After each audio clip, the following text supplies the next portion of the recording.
Coming up, we catch a ride on the historic Durango Silverton narrow gauge railroad. Take a nostalgic trip back in time and across some of the most scenic wilderness the Rocky Mountains have to offer. But that's not all, because the adventure is just getting started as we embark on a backpacking photography expedition into the Chicago Basin. Get ready to encounter pristine reflections, scenic views, and super buff wild animals. What could possibly go wrong?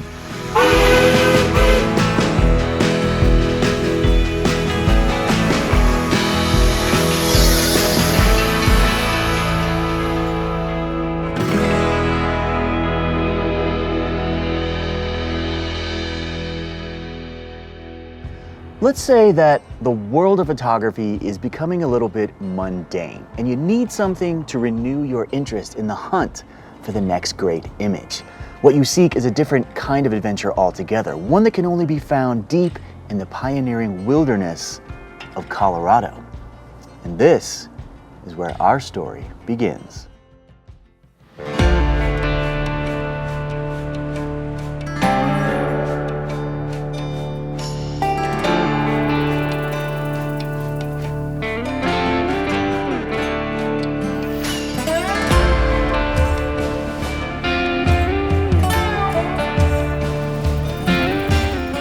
Welcome to the Wild West.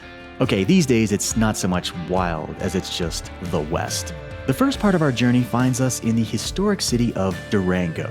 Born of the Colorado mining boom in the late 1800s, this little mountain town is home to all of the essential classics. We see beautiful turn-of-the-century architecture flanking the sides of a central main avenue filled with just about every tourist amenity you could possibly desire. Durango harkens back to the time when railroads, pioneers, and prospectors roamed across an untamed America, looking to claim their stake in the promised land of fame and fortune.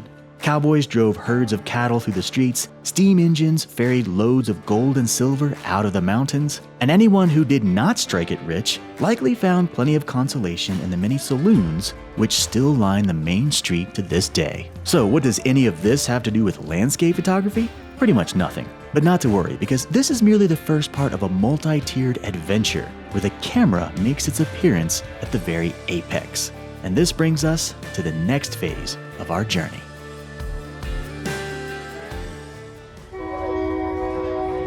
Welcome to the Durango Silverton narrow gauge railroad. One part history, one part nature, and the only way we're gonna get to our next destination.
Of all the steel tracks which crisscross these great United States, the Durango Silverton narrow gauge railroad is a thing of legend. People travel from all across the world to experience this once-in-a-lifetime journey into history.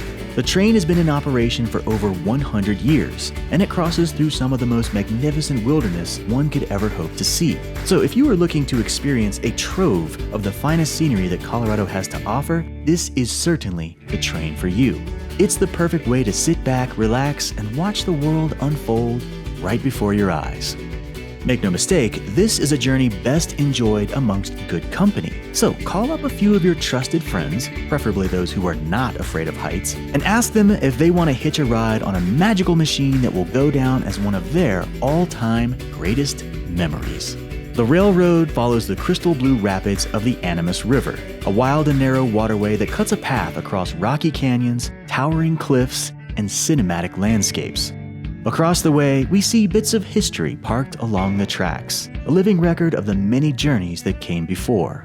As the train chugs steadily into the wild, we enter the San Juan National Forest, and the surrounding mountains gradually begin to grow taller and more imposing. They are an omen of what is yet to come on the next part of our journey. And now, halfway to its route to the city of Silverton, the train begins to slow and eventually comes to a stop. Not at a town, but rather not anywhere at all. And for those of us who disembark at this little piece of nowhere, the real adventure is just getting started.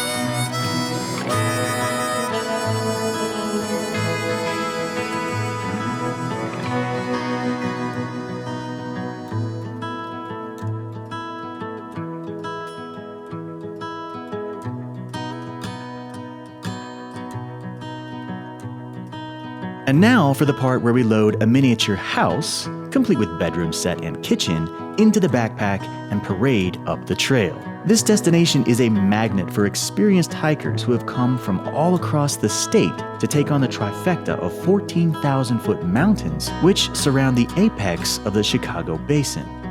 When we assume the 40,000-foot view, we can see that Mount Aeolus, Sunlight Peak, and Windham Peak are all within easy striking distance of the Twin Lakes Basin. For any mountaineer looking to summit 3 14ers all at the same location, this destination is pretty much a Las Vegas buffet of all-you-can-eat rocky punishment. Conquer the triad of summits and return home a champion of the mountain.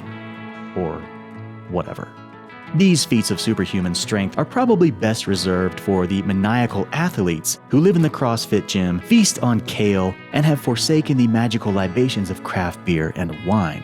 As for this cranky old photographer, the hike to the top is slow and steady. We pass serene valleys of wildflowers, splashing cascades, and a variety of peaceful places that serve as the perfect cleanser for washing away all of the noise that crowds our daily lives. And so by the afternoon, we pitch camp, tip our hats to the local wildlife, and watch as the sun slowly fades from the mighty peaks. It has been a very long day. But for as much as we have already seen, tomorrow promises to bring something even bigger, something taller, and something far more spectacular.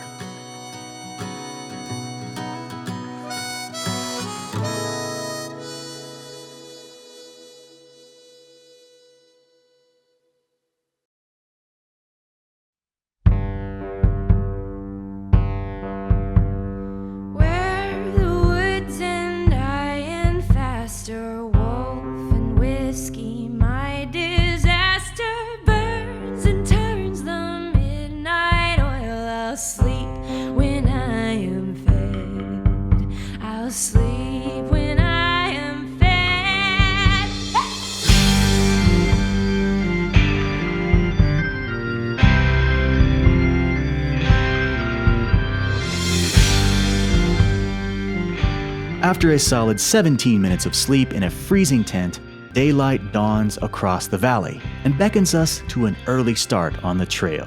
It is time for the final pilgrimage out of the Chicago Basin and into the staggering highlands of the Twin Lakes Basin. The cantankerous old knees grind out the remaining 3 miles up the steep and winding trail. And after many breaks to suck air and displace the looming altitude asphyxiation, we finally emerge at our long-awaited destination.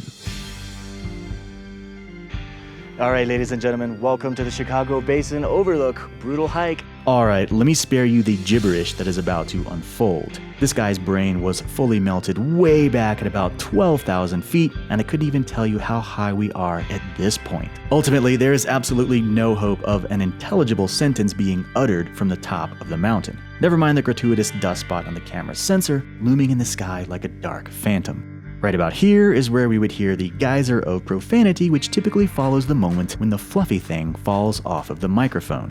Our wayward hero leaves his noble perch to give chase, leaving behind any trace of what could be considered dignity. Using the last of his strength, he recaptures the mischievous ball of fur and does his best to return to his place atop the mighty rock, like a noble eagle, hoping that the audience will be none the wiser. Who on earth thought that this was a good fucking idea? Well said, good sir. And now, on to the Overlook. Clearly, there are some people who simply cannot hike and talk at the same time. And this is why we came up with the expression, pull up a chair, let me tell you a story. And speaking of stories, we're just about to get to the good stuff.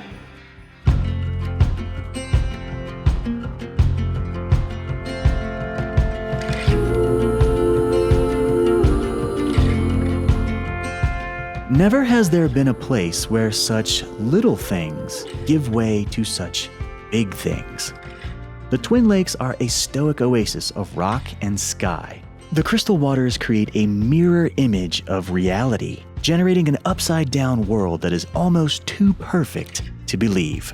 One could easily explore these lakes for days, searching for just the right spot to take a picture. But unfortunately, time is of the essence. We only have a few short hours for photography, because not only is the light changing fast, but the threat of thunderstorms loom in the near future. And being caught out in the open above tree line during a lightning festival is not where you want to be. And so, it's time to get to work. All right, friends, welcome to the Twin Lakes Basin. We are just beyond the actual Chicago Basin, and I gotta tell you, it was an absolutely grueling hike to get up here. There are mountain climbers who are getting up to this point, and then they are still going to summit one of 3 14ers which surround these beautiful lakes. Now, I'm pretty happy right down here with my reflections, but I gotta tell you, it takes an enormous amount of perseverance for a person to get all the way up here, which just about knocked me on my butt, and then hike up to the top of one of these 14ers. But all the same, we actually have some really beautiful views right around the lake. I can't wait to show you, so let's go take a look. And lucky for us, the reflections deliver. Our trusty old Canon 5 DSR drinks in premium sunlight and captures a surreal vision of this majestic destination. It's almost impossible to imagine that just the day before, we were riding on a train. Civilization seems so far removed, and the mountains seem too good to be true. The rocky oasis presents a number of majestic compositions, and thankfully with views this epic, adrenaline manages to overcome exhaustion, just long enough to give the brain the shot of juice it needs to aim the camera in the right direction.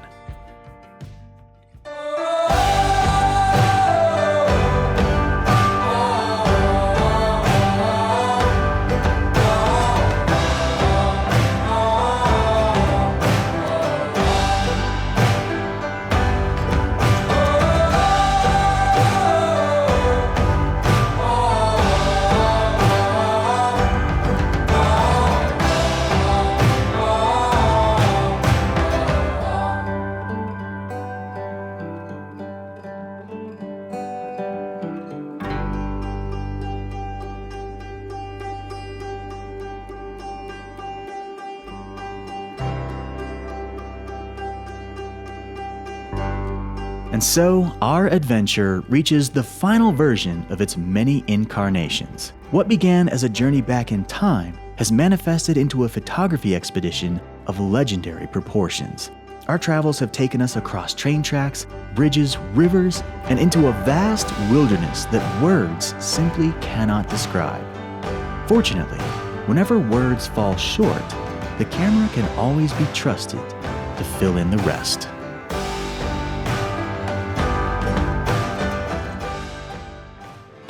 All right, friends, this brings us to the end of today's story. I certainly hope that you enjoyed our little expedition. Now, if you have any cool photography adventures of your own, I would love to hear from you, so please be sure to drop them in the comments below. Also, be sure to like and subscribe to this channel. We got a lot of cool new stuff coming up, and I don't want you to miss out. That's gonna do it for now. We'll see you in the next lesson.